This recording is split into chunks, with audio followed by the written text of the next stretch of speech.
Ya, ¿cómo le fue? ¿Cómo le fue con el quiz? ¿Cómo le fue con el video? ¿Cómo le fue con todo el trabajo que hemos estado, que preparamos para usted?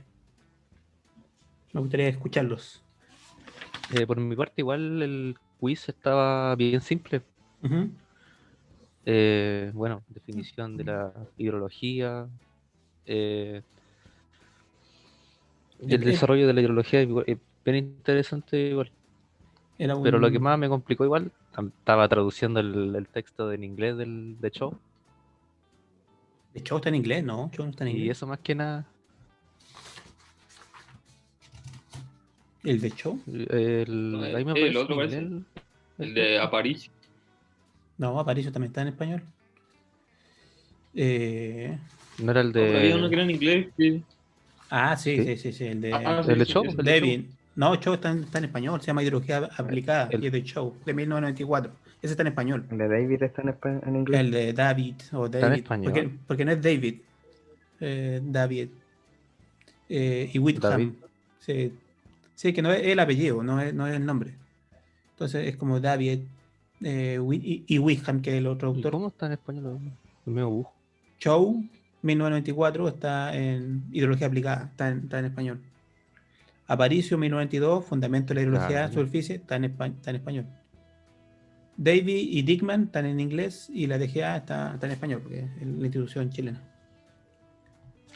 Mm. Ya, ¿y vieron el video, no? ¿Qué les pareció? Corto, largo, muy simple, muy general, muy específico, ayuda, no ayuda. A mí me ayudó un poco, pero igual está como general. Ujú. Sí, la idea, eso no va a reemplazar la clase, la verdad, no es posible que No. en ese tiempo reemplace una sesión. ¿Los demás qué piensan? Hola, profe. Hola Mayra, ¿cómo estás? ¿Bien y usted?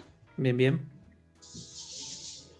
Profe, a mí me pasó, o sea, vi el video y Ujú. encontré que estaba bueno porque es introductorio y tenía hartos indicadores como referentes de cómo se había dado el estudio de la hidrología. Ujú. Y O eso sea, encontré que estuvo bueno. le sirve entonces. Para mí eso es lo importante, saber si Sí sirve. le ayuda como empezar a introducirse en el tema, pero que no queden con la idea de que viendo el video van a aprender hidrología. ¿No? Va a ser Ah, claro, complicado. no. Como introductorio sí encontré que Sí, estaba bueno. sí, sí, sí. Sí, está. Con hartos referentes igual. Ujú. No, o sea, la historia de la hidrología es bien fascinante, la verdad. Ahí queda corto. Me salté toda la parte de Sumeria y los egipcios, que también tienen harto tema del trabajo en hidrología. Eh, po- que está en 13 minutos. Yo creo que podemos alargarlo incluso hasta 20 y poder incluir un poquito, irnos un poquito más atrás, porque también es interesante. Profe, lo que sí, yo cuando leí los textos también leí uno que estaba en inglés, que era el tercero, el capítulo uno. El de show. Espérate, déjame. Claro, Era precisamente. Sí, el... ahí está, ahí está. Es que ese era el no, para este no leíamos Aparicio, leíamos el 2 que es Show, el capítulo 1.5, que está en español, y leíamos el capítulo 1 del tercero, que ese sí está en inglés. Mm. Ya, está bien. O sea, sí había que leerlo en inglés, pero no es Show el que está en inglés, esa es la Ah, confusión. ya. Sí, el otro. Aparicio no lo Está bien. leíamos ahora. Leíamos el 2 y el 3. El texto 2 y 3. El 2 está en español y el 3 está en inglés y eso es lo que están leyendo. No Por, seguía viendo textos en inglés. sí, bastante, bastante. De hecho, los mejores textos están en inglés. Si ven que el libro, el texto 3 se repite una, dos, tres, cuatro, cinco, seis veces durante la lectura. Es el mismo libro, leemos distintos capítulos. Vamos a ir leyendo por capítulos por cada una de las semanas. Sí, ¿tiene algún problema Ah, con el inglés? ya. No, no, a mí no me molesta. Ujú. Pero yo tengo un traductor que pasó un niño que hizo una ayudantía, ¿Ya? que es súper bueno y traduce muy bien. ¿Lo puedo dejar en el chat? Sí, claro, sí. Si quieres lo podemos compartir ahí, déjalo en el chat y después lo compartimos en la misma página del IAULA para que quede como referencia. Ahora, hagan el esfuerzo, o sea, como consejo, los traductores son súper útiles, pero todavía creo que es necesario aprender uno. Tal vez en 5 años más ya los traductores sean tan buenos como uno, así que por el momento creo que hay mucha información que se genera en inglés y que para el principio permite hacerlo. Está bueno este. Ahora, supongo que este funcionará cuando los archivos se reconoce que son textos y no que son imágenes, que a veces hay artículos que están así. No es el caso de los que nosotros ofrecimos porque son documentos relativamente nuevos, así que bien. Ya, gracias Mayra por el dato. Ya, entonces tenemos... ¿cómo hacemos la clase en este sentido? Mi idea no es volver a repetir el video está ahí, está preso, de hecho lo hice varias veces, entonces está un poco más resumido y corté los lugares donde uno tenía problemas y repetía, así que yo creo que es un buen resumen de la clase. Entonces la pregunta es, ¿qué dudas tienen? ¿Qué preguntas tienen? ¿Hay alguna que les gustaría ampliar la información, discutir más? ¿Qué les parecieron los puntos de vista? Este es netamente introductorio y en la medida que vamos avanzando en el curso vamos a ir haciéndole que este tipo de instancias de discusión vamos a generar algún tipo de preguntas, de discusión, cosa que sea un poco más interactivo. Pero en esta primera clase quería saber primero la metodología, si funcionó, si no funcionó, y luego sobre el tema en sí, qué les pareció. Y la idea es que hablen, así que sí, por Profe, favor. Nicolás. a mí me llamó la atención que igual era algo que no sabía, que el desarrollo de la hidrología igual como que se remonta a demasiado tiempo atrás, como que incluso siglos antes de Cristo ya se tenía conocimiento como de cómo funcionaba más o menos el ciclo hidrológico. Se tenía en consideración conceptos como lo que es evaporación, su duración y el tema de las cuencas también. Y como que igual me impresionó que ese conocimiento ya estuviera hace tanto tiempo. Sí, bueno, lo que intenté hacer en la descripción creo que afecta a todas las ciencias y las naturales, bueno, las exactas también, pero las naturales que tienen que ver con el desarrollo tecnológico. En la medida que se ha ido desarrollando tecnológicamente, creo que hay el aporte que hace la tecnología es súper, súper potente. Y como bien dijo Nicolás Ríos, porque creo que hay varios Nicolás Ríos, que hay mediciones antiquísimas. O sea, yo partí con los griegos, pero los griegos están en términos históricos a mitad de camino, están hace 2000 años, que en términos históricos no es mucho.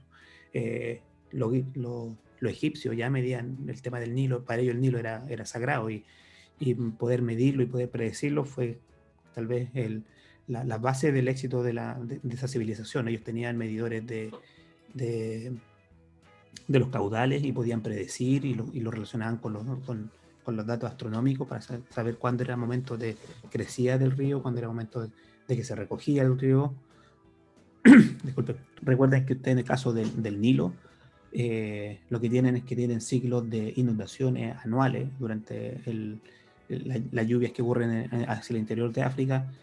Todo el delta del río se inunda completamente, arrastrando todo el material que viene de arriba, que es rico en arcilla, que es rico en materiales que son útiles para las plantas, y eso lo que hace es distribuía todo ese material en el delta del río y después se recogía en el resto del periodo, y eran esas tierras las que se ocupaban para toda la agricultura. Por lo tanto, predecir cuándo iba a ocurrir eso era una cosa súper potente, casi, o sea, ni siquiera casi, netamente religiosa, está a cargo de los sacerdotes y los ingenieros que tenían los egipcios, que son los primeros casos de hidrología como de medición, de asociar. Ellos no tenían clara esa relación sobre la cantidad de agua que caía en lugares donde ellos ni siquiera podían ver. El Nilo es un río bastante largo, Por lo tanto, lo que pasaba en el alto del Nilo, en los sectores metidos ya en Namibia, en los sectores más altos, una lluvia ahí iba a significar una inundación abajo y con semanas o meses de fase por la distancia que tiene. Y por lo tanto, poder predecir lo que iba ocurriendo para ello era fundamental. Y estamos hablando de los egipcios, estamos hablando de 4.000, 5.000 años atrás, o sea, 5.000 antes de Cristo, estamos hablando de 7.000 años atrás, o sea, súper, súper, súper amplio el periodo. Los sumerios hicieron un poco lo mismo, con todos los ríos, el Éufrates, donde está la cuna de la civilización occidental, también está muy ligado a la hidrología. Y yo me salté a los griegos directamente porque los griegos son la base intelectual y teórica de la civilización. O sea, más que descubrir la hidrología, lo que ellos sistematizaron la información que había preexistente y le llamaron hidrología. Al igual como, no sé, como muchas de las ciencias. De hecho, la historia comienza con los griegos porque ellos definieron una rama de estudio que se llama historia. Antes habían registros, habían cosas, pero nadie sistematizó la información como lo hicieron los griegos, de aprender del pasado para explicar el presente y prepararse para el futuro, que lo utilizamos todavía ahora. Es un concepto griego. Y ellos inventaron la historia, por ejemplo. No es que la historia antes no existiera, la sistematizaron. Pasa lo mismo con la hidrología. No es que la hidrología no existiera antes, no es que antes la gente no se diera cuenta de que si llovía el río crecía, o que si había una tormenta o si había mucha nieve, eso iba a significar mucha agua en el verano. Eso la gente lo sabía. Intelectualmente somos los mismos de hace, no sé, 300.000 años. O sea, sí. Cualquier ser humano de ese tiempo que crezca ahora podría estar en la universidad, estar aquí con nosotros sin problema, porque somos genéticamente exactamente los mismos. Intelectualmente somos iguales, no hay diferencia. Por lo tanto, cualquier persona con observación, y en ese sentido yo creo que eran más cultos que nosotros, en observación del medio, podrían haber sabido las relaciones que existían y que había lluvia, que no había lluvia, pero los que sistematizaron y le llamaron y generaron un cuerpo de conocimiento que le vamos a llamar hidrología fueron los griegos. Por eso partimos ahí. Ahora, creo que da espacio como para hacer algo un poquito más atrás, interesante. ¿Qué le parecieron los griegos? Estaba hablando con el micrófono muteado. Sí. Oye, los tengo a todos muteados por si acaso. Ah, ya. Los tengo a todos muteados. A mí me pareció interesante, profe, el texto, o sea, la parte de los griegos, porque al principio creo que tenían una idea errada, si no me equivoco. O sea, Dale. una idea Desarrolla. que ellos creían que, por ejemplo, no sé si Anaxagoras, Anaxagoras, sí, Ahora sí. decía que el sol evaporaba el agua del mar hacia la atmósfera y después eso caía como lluvia. ¿Y eso es todo errado? eso crea ¿Ah? Y eso no está errado. Eso está bien. Sí, pero después se creó como una idea más correcta, o sea, ya explicando el proceso que hace eso, o sea, dándole un nombre, por ejemplo, que es la condensación, el congelamiento. Ya, pero espérate. Los griegos tenían una idea así que posteriormente se definió como errada, pero la que tú me acabas de describir está correcta. El sol, el que evapora el agua de los mares y llega a la No, y quizá atmósfera. yo me expresé mal. Creo que lo desarrollaron ahí más correctamente. No está errado. No, Sino eso no que está, no, eso como está que bien. No, pero tienes razón. está bien, sí. Había algo que ellos decían que después ya con más conocimiento y con más técnica pudimos decir sí, está errado. ¿Quién me ayuda? Profe, es que el contrapunto que hacían Ujú. con respecto a los griegos, creo que era que los ríos no solo eran alimentados por la lluvia, Ya, dale, me no se gusta eso. alimentaban solamente por la lluvia. Ujú. Y había un resto de la lluvia que se perdía por la evaporación y por la transpiración. Ya, sí, por ahí va.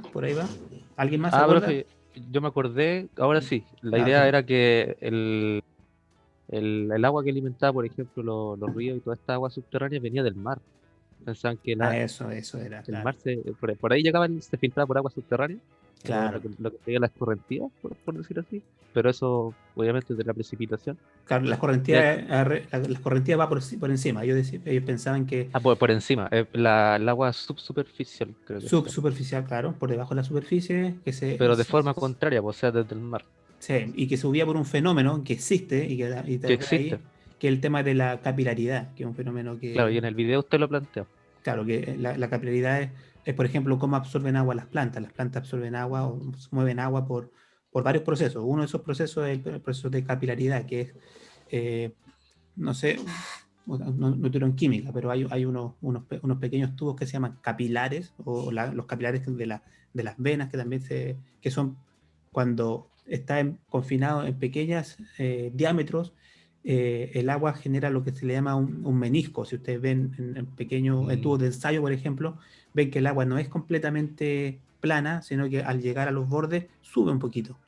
Esa cosa que se llama ahí se llama un menisco, tiene que ver con la superficie de contacto que el agua, por las propiedades que tiene el agua, es capaz de conectarse con la superficie e incluso lo hace contra la fuerza de gravedad. Y mientras más pequeño es el diámetro, esa subida contra la fuerza de gravedad es mayor. Entonces, eso explicaba, por ejemplo, que hay fenómenos que, bueno, si ustedes son buenos para observar, en las mañanas frías, en el pasto, hay gotas de agua sobre el pasto. Gotitas de agua en las puntas en las puntas de las hojas del pasto. Sí, me he dado cuenta. Sí. Igual. Y ese fenómeno se llama gutación, es un fenómeno Mudación, gutación con G, agutación. como de gota, como que genera gotas, un fenómeno de Ya. gutación. ¿Por qué? Porque por los capilares que hay, y como están pequeñas la distancia, el agua sube en forma pasiva, sin necesidad de que haya fotosíntesis, que es el otro gran impulsor, genera este tipo de fenómenos. Entonces, el fenómeno de la capilaridad existe, pero lo que ellos pensaban que era, eso alimentaba el mar. Y el principal problema que tenían era, o principal observación que originó ese problema, era que ellos estimaban que la cantidad de agua que había en una precipitación no era suficiente para alimentar el volumen de los ríos, que los ríos eran muy grandes comparado con la cantidad de precipitación que ellos experimentaban, que decían que no era suficiente para hacerlo. Entonces, generaron otra explicación, y que era algo que ellos veían y que también muy ligado con su tema incluso más religioso, que tiene que ver con que el agua venía de las cavernas, y en las cavernas el agua se condensaba por el aire que venía, que sabían que venía del aire, en el aire había humedad, y que ese aire se condensaba dentro de las cavernas, y era a partir de esa condensación la que generaba todos estos caudales. Entonces tenían un ciclo, sabían que había un ciclo arriba que lo conocían bien, pero la añadieron un ciclo subsuperficial que era en el orden contrario al que nosotros estábamos considerando, o que ahora sabemos que ocurre. El fenómeno de capilaridad no es capaz de subir tantos metros. El fenómeno de capilaridad en los árboles llega hasta los 15 metros. Entonces no podemos subir agua por capilaridad más allá de esa distancia. Claro, entonces esa idea tenían los griegos desde la época de Platón y Aristóteles. Claro, esos los dos grandes lo que pasa es que Platón y Aristóteles son inmensos, son tremendos, son la base de todo nuestro pensamiento. Entonces, si lo decía Platón y Aristóteles, tiene que ser verdad. Entonces, sí. Uno, por 1500 años, así fue la historia. O sea, si lo decían los griegos, era real. No hubo grandes cambios. Fue recién en el Renacimiento, en el 1500, cuando nosotros pues empezamos. comenzaron a hacer estudios de medición, como Leonardo da Vinci ahí intentaba. Claro, con el Renacimiento, finalmente claro, fue eso. Medir la distribución de la velocidad de los ríos. Claro. ¿Qué fue el gran aporte que yo específico? Leonardo da Vinci era considerado un maestro del agua, o sea, era considerado como un tipo que obsesionado de la hidráulica. Se la llamaba del agua porque todavía no se hacía la división entre hidráulica y hidrología. Ya. Que ahí, por tanto, era una ciencia común. Era, no sé, como la química, la biología, cuando comenzaron era lo mismo, o la física con la matemática. O sea, todavía no se dividían las ciencias. Entonces se le llamaba maestro del agua. No tanto lo que conocemos ahora, tuvo más principios hidráulicos que hidrológicos. De hecho, uno de los aportes que decía entre los muchos, pero el que yo nombré, vi que en los quizzes respondieron algunos otros que yo no nombré, que está bien, que tenía que ver con esa continuidad del caudal, que la cantidad de agua que pasa por un río en distintas secciones, más arriba, más abajo, es más o menos la misma, pero lo que cambia es la velocidad, que tiene que haber una continuidad. Una cosa ahora nos parece como medio obvio que claro, si la cantidad de agua fuera distinta, en algún lado el agua se está acumulando, y si la cantidad de agua en un lado es más rápida que otro, o se acumula o se seca. Pero si hay una continuidad, quiere decir que el caudal, que el volumen de agua que está pasando en cada uno de los puntos, en un sitio cerrado, sin alimentarse, debiera ser la misma. Lo que fue la base para lo que ocurrió, no sé, 100 años, 150 años después de Da Vinci, que es todo el tema de los franceses. Profe, y ahí el texto dice que, bueno, que él utilizó una vara para poder medir la diferencia de las velocidades, pero dice que él utilizó un odómetro. ¿Cómo? Un odómetro es para medir distancia. En vez de tener una wincha, lo que tienes una rueda. Los odómetros todavía se ocupan, y tú puedes ver gente usando odómetros en la calle todavía. Que es una rueda que tiene una distancia determinada. Y por ejemplo, suponte que tienes un perímetro del odómetro que tiene 1 metro. Entonces, ¿qué es lo que hace? Tú vas contando cuántas vueltas da. Entonces, en vez de estar llevando una wincha de 1 kilómetro, 2 kilómetros, lo que hace es que vas con la ruedita y vas contando cuántas vueltas está dando. Entonces, dio 10 vueltas, fueron 10 metros. Dieron 100 vueltas, fueron 100 metros. Es una forma de no tener una wincha de 100 metros, ¿no? Eso es un odómetro. Pero odómetro hay en todos lados. Entiendo. De hecho, el instrumento que mide la velocidad de cuánto en el auto, cuando tú estás manejando y tiene unos instrumentos ahí para medir el recorrido del auto, ¿cierto? Que tú puedes decir cuántos kilómetros lleva, y si vas presionando vas generando distintas configuraciones, y una de esas es medir, lo pones en cero y empieza como a contar desde cero. Lo que hay ahí detrás es un odómetro. Lo que está está conectado a la rueda, y lo que mide es cuántas revoluciones por segundo, cuántas revoluciones está dando la vuelta, la rueda, y lo lleva a una distancia. De hecho, ese instrumento en el auto ahora se llama odómetro. Ya. Ahora entiendo. Nicolás. Yo quería preguntar algo sobre la herramienta que había desarrollado Da Vinci, que era como vara lastrada, parece que se llamaba, que era la vejiga de un animal inflada con la piedra en la otra punta, y que se usaba como para ver el tema de la velocidad y como de la profundidad, como ¿cuál es el argumento científico como de cómo esa herramienta puede demostrar eso? Bueno, era una vejiga, es como que fuera un globo. Se ocupaba una vejiga porque no tenían ningún tipo de desarrollo industrial ni plástico, por lo tanto se usaba lo que había. Y una vejiga inflada funcionaba como un flotador. Eso es lo que. Y lo que hacía él era tener la vejiga, y la barra lo que servía era para medir las velocidades, no solamente la superficial, sino que las distintas distancias que tiene, o distintos tamaños que tiene esta barra que adosaba, podía medir un poco la velocidad promedio del flujo del agua en distintas profundidades. O sea, si tengo la vejiga aquí y estaba acá, y estoy andando, seguía moviendo por el agua, medía esta velocidad, la de la profundidad del lápiz. Si la barra tenía 2 veces el lápiz, yo medía la velocidad promedio de la profundidad de 2 lápices a través del flujo. Y arriba el flotador, que es la vejiga, servía como eso, solamente para ir viendo a dónde iba, cómo avanzaba esta barra a través de este flujo. Y lo otro que dijo era que las velocidades del agua no se mueven en forma constante. O sea, cuando tú ves una velocidad superficial, esa no es la velocidad del agua. La velocidad no tiene una velocidad, la velocidad tiene un perfil de velocidades muy distinto. mayor en el centro y hacia la orilla se va disminuyendo hasta llegar a cero en la zona en contacto con la Tierra, por ejemplo. No sé si respondí la pregunta. En una parte hablaba como del ángulo que podía tener la vara. Claro, que con eso Eh, modificabas la profundidad de la vara. y como cuál sería como el criterio angular, no sé, por ejemplo, ya si está a 90 es porque, o si está a 45 es porque es más profundo, menos profundo.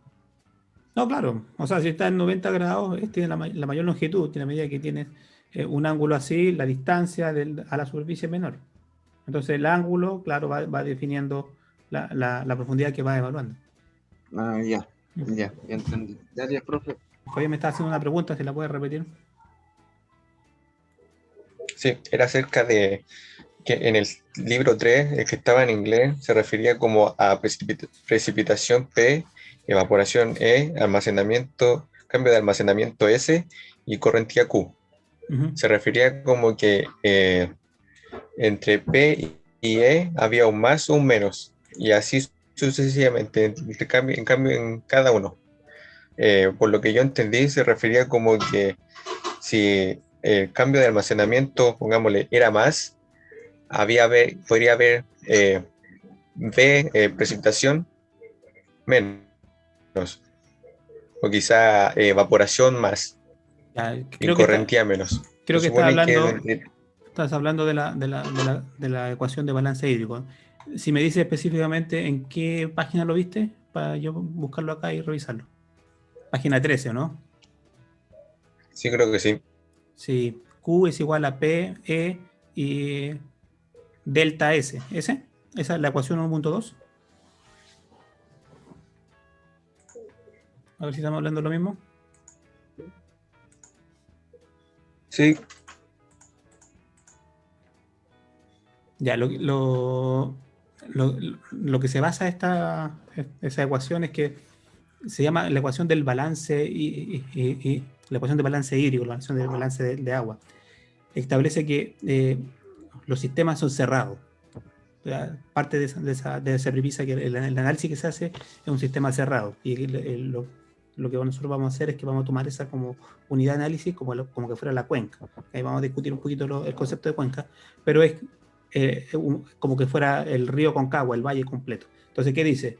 Que si yo soy capaz de medir, yo puedo cuantificar la cantidad de agua que hay en cualquier momento evaluando los ingresos y las salidas de ese sistema. Entonces, ¿cuáles son los ingresos? La precipitación, la caída como nieve, por ejemplo, y cuáles son los egresos, la evapotranspiración, la escorrentía superficial, pero hay una diferencia que está quedando de esa agua que es que va a alimentar la humedad del suelo. Entonces el suelo va a variar de contenido de humedad de acuerdo a si está más húmedo o menos húmedo, y por lo tanto si yo quiero escribir matemáticamente un balance, yo podría decir que la cantidad de agua que hay en el suelo es igual a la cantidad de agua que precipita menos la cantidad de agua que se evapora, la cantidad de agua que ingresa al sistema menos la cantidad de agua que sale del sistema.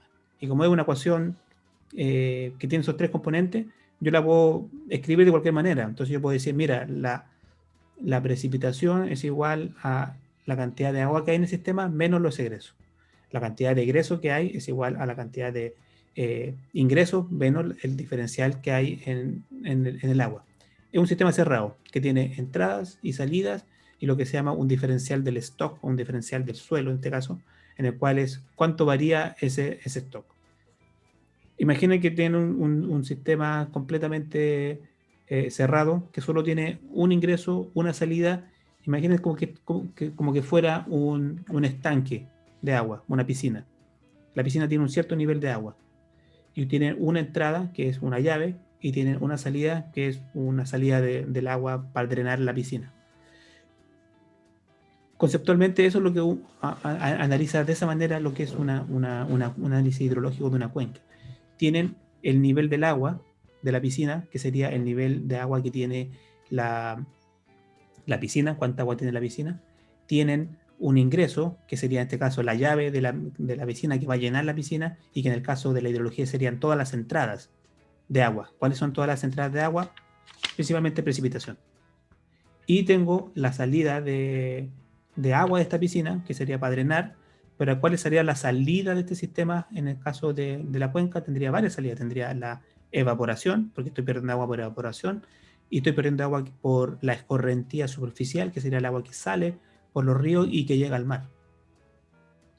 ¿Se entiende el esquema? Es entradas, salidas y diferencial en el stock. Ese diferencial de esa forma de expresarlo hace lo que se conoce como la ecuación del balance hídrico, en el cual tú puedes mover, fijar una de las otras para poder determinar el tamaño o la magnitud de lo que hay en el otro. Entonces, por ejemplo, tú quieres saber, tú tienes la piscina a mitad de la altura, tienes la entrada de agua y tienes la salida de agua. Y tú tienes, por ejemplo, la cantidad de agua que entra. Tú puedes medir la cantidad de agua que entra, como sería medir la precipitación, por ejemplo, y puedes medir la cantidad de agua que sube, mides el nivel del agua. Y la cantidad de agua que sale, en este caso, si no llegas al nivel alto o no está drenando, podría ser 0. Entonces tú podrías saber exactamente cuánto sube el agua solamente sabiendo cuánto entra, porque si tienes 0 salida y tienes solamente una entrada, la cantidad de agua que se va a mover dentro del suelo es solamente la cantidad de agua que entró, y por tanto tienes esa salida. Si por ejemplo tú llegas a un nivel más alto y empieza a salir agua, y la cantidad, y se empieza a mover la cantidad de agua que hay dentro de este estanque, tú podrías hacer un balance y decir, mira, ¿cuánto varió el ingreso, el volumen de agua dentro de esta piscina? Va a depender de cuánta agua entró y cuánta agua salió. Si entró la misma cantidad de agua de la que salió, la piscina se mantuvo en el mismo nivel. Porque entró tanto, salió tanto, lo mismo, se mantuvo en el mismo nivel. Si entraron 10 y salieron 2, me quedaron 8 adentro, y eso va a modificar el nivel de agua. Si entraron 2 y salieron 8, al revés, quiere decir que se descontaron del stock 6. Ya. Eso es la ecuación del balance hídrico, y se ocupa para todo. Entonces, para llevarlo al término hidrológico, sirve para, yo sabiendo la precipitación y sabiendo el caudal de salida de esa cuenca, podría saber cuál fue la modificación en el contenido de humedad del suelo de esa cuenca. Yo sabiendo la salida y sabiendo el cambio en la contenido de humedad del suelo, podría saber cuánto fue lo que precipitó en esa cuenca. Yo sabiendo cuál es la precipitación y sabiendo la diferencial del contenido de humedad, podría saber cuál va a ser el caudal de salida de esa cuenca. Se ocupa para eso. Entrada por un lado, salida por otro, diferencial de contenido de humedad dentro de la cuenca. No sé, Fabián, si me logré explicar. No, sí, quedé más claro. Que había tenido como esa duda porque no había cortado bien a lo que se refería el texto. Y eso lo vamos a ocupar al final del curso, cuando empecemos a hacer curvas de balance y lo que se llaman los hidrogramas. Vamos a empezar a utilizar esa ecuación. Así que algo que sí vamos a abordar en forma más profunda dentro del curso. Bien. ¿Qué le parecieron los franceses? ¿Alguien iba a hablar sobre los franceses? Nicolás, para eso, ¿no? Sí, para mí los franceses fueron como súper inteligentes. El sentido, por ejemplo, de que perfeccionaron muchos conceptos que ya los griegos o el mismo Da Vinci habían hablado, como el concepto de evaporación o el concepto de caudal. Por ejemplo, el de evaporación como que empezar a hablar como con términos más modernos o técnicos, como con energía potencial, y empezaron a relacionarlos y también a hacer como cálculos y fórmulas matemáticas. Igual con el caudal, por ejemplo, me llamó la atención de que tenga como tantas ecuaciones y todo eso. Me imagino también que su aporte ayudaron a otras ciencias como la meteorología a hacer como, o sea, por dar un ejemplo que no sé si está correcto, a a los meteorólogos, por ejemplo, hacer proyecciones de cuánta una cantidad de precipitación podría realizar como un aumento del caudal. No sé, me imagino yo. Ujú. Ya está bueno. Ahora, esa predicción que acabas de decir es materia de los hidrólogos más que de los meteorólogos. Es justamente la hidrología la que se encarga de hacer ese tipo de predicción o ese tipo de cuantificación o de relación que hay entre distintos componentes de lo que denominamos el ciclo hidrológico. Y ciertamente los franceses hicieron un aporte gigante. O sea, después del Renacimiento, en Francia, con todo el tema del ilustrismo francés, generaron un montón de ciencia y un montón de cuantificación, y el nacimiento de una ciencia fue aquí cuando se dividió la hidrología de la hidráulica. Y muchas de las cosas que ellos que se trabajaron siguieron trabajándose en hidráulica, en hidrología, perdón, pero tienen las bases de la hidráulica claras. O sea, lo que dijo en la medición del Sena, de Pierre Perrois, o lo que hizo Bernoulli con el tema de la conservación de la energía, o Chessy con la medición de los caudales. Eso ahora se basa en hidrología. Lo que hizo Darcy, por ejemplo, con el tema de siguió procesando el tema de los capilares, pero empezó a llevarlo a un nivel distinto. Cuando decían los griegos que era capaz de alimentar los ríos desde el mar, no es posible, pero sí explican cómo se mueve el agua a través del suelo. O sea, fue capaz de explicar cómo el agua que hay desde un lago llega hasta un sector por debajo del agua, por debajo del suelo, y alimenta los pozos, y puede determinar que distintos tipos de suelos tienen distinto caudal. Habló de los términos de conductividad hidráulica, que es la cantidad de agua que puede conducir en suelo a través de su sistema poroso, y caracterizó distintos suelos muy porosos, arena, que conduce mucha agua; suelo menos poroso, arcilla, que conduce menos agua, y fue capaz de definir si tengo un lago en tal altura y tengo un pozo en tal altura, cuál debería ser el caudal que debería poder sacar de ese pozo. Todo eso, Darcy. Todo eso es movimiento de agua subsuperficial. Entonces el trabajo es súper potente. Y Perrot, que fue el que midió el caudal del río Sena, tal vez fue el gran contradictor del trabajo de los griegos, que decía que la cantidad de precipitación no alcanzaba. Él pudo determinar que, midiendo las precipitaciones en distintos lugares, lo del río Sena representaba un sexto, un 20% de lo que precipitaba era realmente el caudal que había ahí. Y por lo tanto habían otros componentes, tal componente de evaporación, el componente de infiltración, porque lo planteó incluso al revés. La cantidad de agua que hay en los ríos no se explica dónde va a parar todo el agua que llueve. Hay tanta lluvia que es capaz de justificar el caudal del río Sena, en este caso, que es un río grande, que los que vivimos en Chile no tenemos idea de lo que significa vivir en un río, tal vez lo de Valdivia, como el Calle, no era capaz de explicar todo el agua que precipitaba.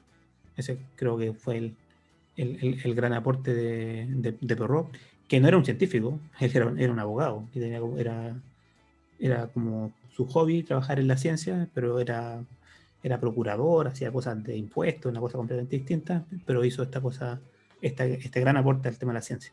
En ese tiempo también se prestaba de que la gente fuera un poco más, bueno, valga la cacofonía, la redundancia, más renacentista, de lo que se entiende ahora como una persona renacentista, que es una persona que puede abordar distintas temáticas muy dispares, abogado y hidrólogo, por ejemplo. ¿Algún comentario de los franceses que le interese? Profesor, Fabián. acerca del trabajo que hizo Pierret, creo que se llama, ¿Mm? el del cauce del... Sí, Pierre Perrault, pero bueno, no hay ninguno francés, así que también. Sí, cuando estuve viendo como su biografía y cómo fue su trabajo, vi que él trabajó con alguien más, con Edmond Marionnet, creo que se llama. Ah, ya. De ahí me pillaste. Sí. ¿Ya? Y decía que el Marionnet había hecho la ley de Boyle, que era algo sobre la precipitación y la evaporación. No sé si usted sabe algo. No, así como que se ocupe la ley de Boyle en este momento, no la recuerdo. Estaba en el texto, ¿cierto? Sí, que sería como que el francés había trabajado con Edmund. Halley. Y cuando estuve buscando, tratando como de buscar quién era de Edmund y cuál había sido su trabajo, me mencionaba sobre la ley de Boyle. Y como que no caché mucho ahí. Vamos No a sé si revisar. usted... Así de memoria no la sé, pero vamos a buscarla para que la podamos discutir después. Bueno, porque Halley, Edmund Halley, también es un conocido, aunque tiene trabajo en hidráulica, pero también es trabajo en astronomía, es súper conocido. De hecho, no sé si ustedes lo conocen, el cometa Halley, es por él. El que fue el que describió la órbita de los cometas, que en Chile fue tristemente célebre en los 80 porque fue hecho como un disuasor de la opinión pública en el 86, porque pasaba el cometa Halley y en todos lados se hablaba del cometa Halley y todos conocimos el cometa Halley cuando fue su aproximación una de las más lejanas del último siglo, así que no merecía toda la atención que se le hizo, pero ahí conocimos por lo menos a Edmund Halley. Ley de Boyle. Lo voy a buscar y lo discutimos bien. Estoy tratando de buscar hoy también, pero no me carga el internet. Está bien malo. Bien. Oye, y el trabajo que se hizo ahí, en este periodo se separó lo que es la hidráulica de la hidrología, están muy conectadas muchas cosas, pero toda la gente de hidráulica se fue más hacia el lado inglés, hay muchos trabajos de investigadores ingleses, irlandeses, de Gran Bretaña en general, que hicieron aproximaciones más hidráulicas, hasta, no sé, Reynolds, Waybach, que son un montón de gente que trabaja en la parte más hidráulica. Y por el lado de la hidrología está el siguiente paso, que era la siguiente lámina que yo mostraba, que eran los ya del siglo XIX, siglo XX, que eran los trabajos de Manning, de Parchal, de Horton, de Sherman, que son los trabajos ya de la última época, donde trabajan directamente con cauces naturales y trataban de establecer cómo se movía el agua a través del territorio. Profesor, ¿Alguna? Sí, alguien me habló. yo, Constanza, ¿Cuántas? el Leroy Sherman estaba, por lo que entendí, hablaba sobre relacionar todas las precipitaciones dentro de un valle, caudal, Ajá. y no entiendo bien cómo se le puede explicar hidrograma, porque dice que se conoce por hidrograma. Claro, el hidrograma. Lo vas a ver, déjame ver si puedo compartir acá y hacer un pequeño dibujo. Van a perdonar, no soy muy bueno, no tengo una pantalla para dibujar, pero vamos a ver si podemos. ¿Qué es lo que hizo Sherman? ¿Y a qué se llama hidrograma? Es un gráfico en el tiempo donde él, ¿qué es lo que estableció? Pudo medir las precipitaciones y dijo, mira, la primera hora, vamos a borrar esto. Está muy feo. Aquí puedo hacer cuadradito, no sé. Hizo un registro de precipitaciones y dijo, mira, ahí tengo una tormenta, esto fue la primera hora, luego tengo la segunda hora, luego la tercera hora de la tormenta y después bajo. Y estableció esto, ya, esta es la cantidad de caudal, después vamos a discutir en profundidad los hidrogramas hasta el final del curso, súper interesante, la cantidad de precipitación, la cantidad de agua que está cayendo sobre el caudal. Y luego estableció que ese caudal midió el caudal en la salida de esa cuenca. Entonces, primero, vamos a volver acá. La unidad de estudio que él hizo es una unidad de estudio que estableció una cuenca donde él pudo medir esto que está en el río, pudo medir la cantidad de precipitación en esa cuenca y luego lo que midió la salida, midió el caudal, Q. Entonces, esa Q se dio cuenta de que era de esta manera, vamos a ver otro color. Era acá. Había un desfase entre que había una lluvia y había una subida en el caudal. Esta forma de representar los datos, a eso se le llama hidrograma. Y eso fue lo que desarrolló. Entonces, aquí es como el típico, el estándar, pero ¿qué es lo que ocurrió? Que empezó a analizar estas situaciones y se dio cuenta que, por ejemplo, que habían lluvias específicas que generaban, por ejemplo, que el caudal se moviera de esa manera. Y habían otras lluvias que generaban que el caudal se moviera así. Bueno, no tan así, no hacia atrás, pero no sé si me entiende. Vamos a borrar aquí para que no quede registrado. Que el caudal que se moviera así, por ejemplo. Y hay otras lluvias que hacían que el caudal se moviera, se van a ocupar así. Entonces el análisis del desfase que hay entre una precipitación y la respuesta del caudal es el estudio que se llama del hidrograma. Y ese fue el gran aporte que hizo, que visualmente te permitió analizar qué es lo que estaba ocurriendo. Entonces definió este desfase y también empezó a definir sobre la forma con que se generaba este caudal. Eran distintas. Entonces, por ejemplo, ¿por qué podrían ocurrir estos fenómenos? Y empezó a decir, bueno, la precipitación, ¿dónde ocurrió? ¿Ocurrió solo en la parte alta o ocurrió en la parte baja? Y empezó a caracterizar. Y entonces, él podía incluso, después de que tú conoces la cuenca, solo sabiendo cómo se movió el caudal, tú saber más o menos dónde ocurrió la precipitación sobre esa cuenca, porque tiene una respuesta típica. Entonces, ese tipo de análisis fue el principal aporte en términos de mayor profundidad en el estudio de los caudales, relacionando caudal y precipitación. Eso contaste. No sé si queda un poco más claro. Sí, gracias.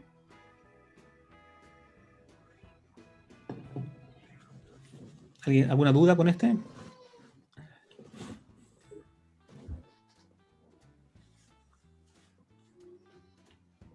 ¿Quién no ha hablado? Profe, Mayra. ¿habrá alguna oportunidad en la que va a crear como una situación hipotética de un caudal y nosotros tengamos que calcularlo? Desarrolla un poco la idea. ¿Qué estás pensando? Por ejemplo, es que igual me imagino que esto debe ser como más sencillo cuando uno sale a terreno, pero como es en virtualidad, me refería a que a un caudal nosotros tengamos como que sacarle información y hacer un hidrograma con respecto a eso. O sea, como para poder aplicar después ese conocimiento. Ya, hay varias cosas. Sí, la virtualidad no tenemos un montón de complejidades. Ahora, difícilmente uno va a poder hacer un hidrograma saliendo de terreno, porque los hidrogramas son trabajos de horas y días de trabajo en terreno. Generalmente lo que se montan instrumentos y después uno va a recoger los instrumentos y a partir de eso lo construye. Nosotros podríamos construir hidrogramas con la información pública que hay disponible. La Dirección General de Agua, la DGA, tiene mediciones de caudales en, no sé, 150, 200 lugares en todo Chile, donde se mide tanto el caudal como la precipitación en estaciones meteorológicas, y uno podría empezar a relacionar ese tipo de situaciones. Ese ejercicio lo vamos a hacer hacia adelante. En terreno, ¿qué es lo que se podría hacer? Y tal vez tiene que ver más con, por ejemplo, lo que hizo Manning o Parcher, que era ir a terreno a medir cuánta agua tiene este río, cuánta agua tiene este estero. Y eso tal vez es la mayor complejidad que nosotros vamos a poder tener, o la imposibilidad que vamos a poder tener durante este semestre, porque no vamos a poder salir a medir, donde se hacen experiencias todavía muy similares a las que hizo Da Vinci. Se elige un lugar, se mide una distancia, se tira un flotador, se mide cuánto tiempo se demoró en llegar de un punto A al punto B, se aplican un par de funciones como la de HC para determinar caudales, una función súper simple, y podemos determinar velocidad. Y luego, una vez que determinamos velocidad, empezamos a medir como el área de sección del canal. ¿A qué se refiere? Es como que yo corto eso y mido cuánta es la superficie, la altura del agua en muchos puntos, y reconstruyo esa área. Si yo hago eso, mido el caudal, y con eso mido el área, y caudal por velocidad es el caudal. A ver, vamos a borrar esto. Ya se va a acabar el tiempo. Suponga que ustedes tenemos un canal determinado. Uno puede poner aquí un determinado distancia, que puede ser, no sé, 10, 15, 20 metros, 10 metros, y tengo un flotador, y el flotador lo que hace, mide la velocidad superficial y pongo tiempo 0 y veo cuánto tiempo se demora en llegar acá. Se demoró, no sé, 20 segundos. Si tengo esos datos, 20 segundos, y tengo la distancia, eso se llama velocidad. 20 está a una velocidad de 10 metros por 20 segundos o de 5 metros por segundo, y ahí hago el cálculo. Pues, si tengo la distancia y tengo el tiempo que se demora en recorrerlo, tengo la velocidad. Si tengo la velocidad de esto, y yo lo multiplico ¿por qué? Lo multiplico por, mido la profundidad de esto. Esto está así. Esto es como la forma. Ya, si yo tomo esto y lo pongo de lado, y ahora lo que mido es, mira, esta es la sección. Por aquí va el canal. Si yo mido distintas profundidades en forma constante, voy a poder sacar el área de esto. ¿Cuánto es esta área? Como haciéndole un corte. Eso es el área. Si a la velocidad yo lo multiplico por el área, con la unidad correspondiente, me da caudal. Caudal se mide velocidad por área. La velocidad del flujo por encima, por el área tangencial, y esas dos mediciones se da caudal. Y eso es lo que se hace, eso es lo que podríamos haber hecho en terreno para hacerlo. Se ganaba con hacerlo en terreno, con saber cómo se hace en terreno. Esa es una forma. La otra forma es la que desarrolló Parchal, que decía, en vez de hacer esta medición, él desarrolló un equipo muy específico, con unas dimensiones muy específicas. A ver, no está bueno para el dibujo. Imagínense que esto es como, esto se puede hacer en madera, se puede hacer en fierro, se puede hacer en cemento, dependiendo de las dimensiones, y el agua pasa por aquí. Es como un pequeño canal, y ese pequeño canal, por la altura medida así, yo puedo saber cuánta agua está pasando. ¿Por qué? Por las dimensiones que tiene, por los ángulos que tiene, se ha hecho cálculos. Entonces, si son cosas chiquititas como un surco de riego, el canal, el Parchal es de este tamaño. Pero si es un canal como el canal Waddington o un canal de riego de aquí de la quinta región, que lo construyó Ambrosio Higgins, que tiene como 200 años, tiene que ser más grande. Y si tiene que ser un río, tiene que ser más grande, aun cuando los ríos casi no se usan porque son demasiado grandes. Permite hacer ese tipo de estudio. Entonces, ahí puedes comparar tus canales. Eso lamentablemente no lo vamos a poder hacer, porque no es posible que podamos ir a terreno a hacer estas mediciones por el momento. Igual, el próximo año, si se hacen ese tipo de cosas, lo invitamos a todos para que podamos ir todos a terreno. ¿Dudas? Ya estamos con lo último, siglo XX ya. Hablamos de Sherman, hablamos de Parchal, que es el que mide este.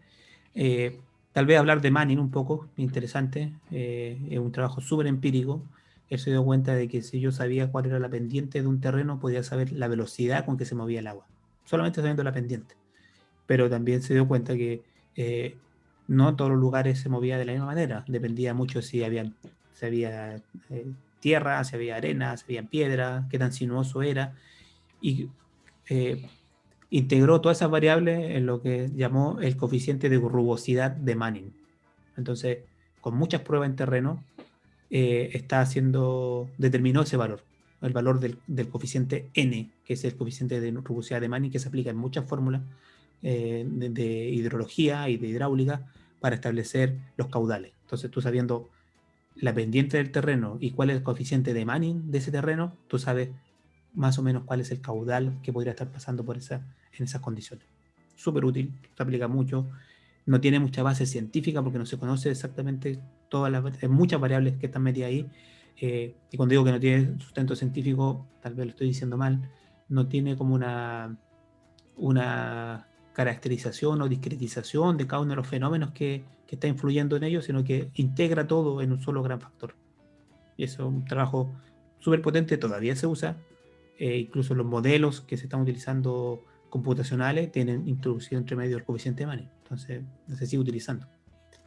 Y el otro, que es como el padre de la hidrología ya moderna, es Horton. De hecho, cuando dijeron recién ahí que el agua se movía por flujo subsuperficial, o sea, por debajo de la superficie, se le llama casi el coeficiente, el movimiento de agua de Horton. Tiene un nombre ya dedicado a la importancia que generó. Esos son ya en el siglo XX. Y después hablamos un poco del concepto de cuenca muy, muy rápidamente, que era, no es un proceso, no es un flujo, cuenca es un área, es un pedazo del territorio en lo cual es toda la superficie que drena a un punto común.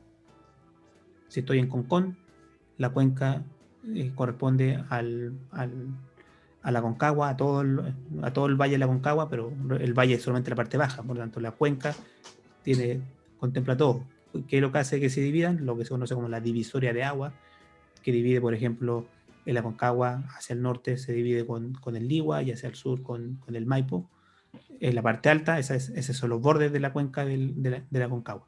Pero también se puede hacer a menor escala, o sea, está la cuenca de la Concagua, pero si uno se va adentro está la subcuenca del Putaendo, la subcuenca de los Andes, y si uno se va más adentro, pues a la subcuenca del Juncal, a la subcuenca del Colorado, que sería, estoy siempre hablando dentro de la cuenca de la Concagua, pero es un área de trabajo, es la unidad mínima.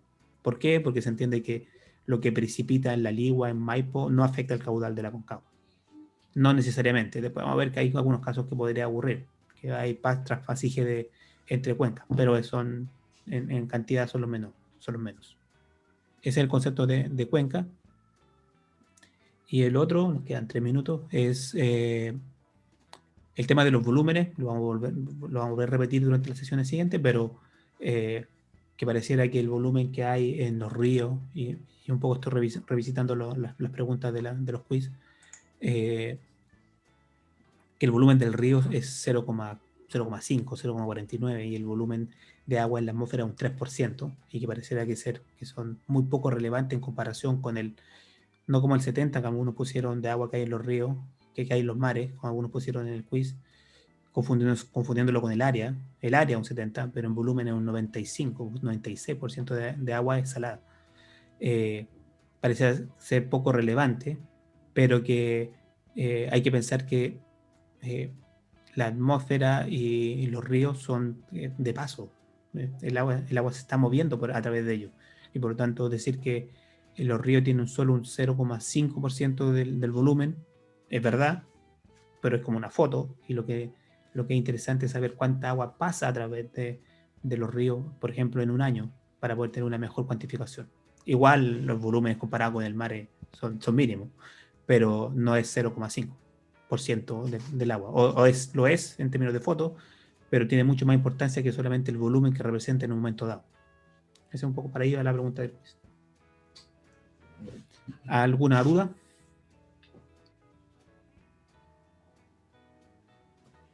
No, profe. Vamos a hacer ahora vamos a la pregunta del control de lectura. Ahora vamos a hacer una pregunta del quiz, la voy a abrir ahora, recién, para que la puedan responder durante el día. Pero es una pregunta súper sencilla. La idea, cada vez vamos a ir haciéndolo más compleja, pero vamos a partir primero con una pregunta sencilla, que es: elijan ustedes a un personaje de la historia que les haya interesado. ¿Por qué? ¿Cuál es el aporte de ese personaje en particular? Esa va a ser la pregunta del quiz de hoy día. Así que cerrando esto, yo voy a abrir el espacio para que ustedes puedan responder esa pregunta.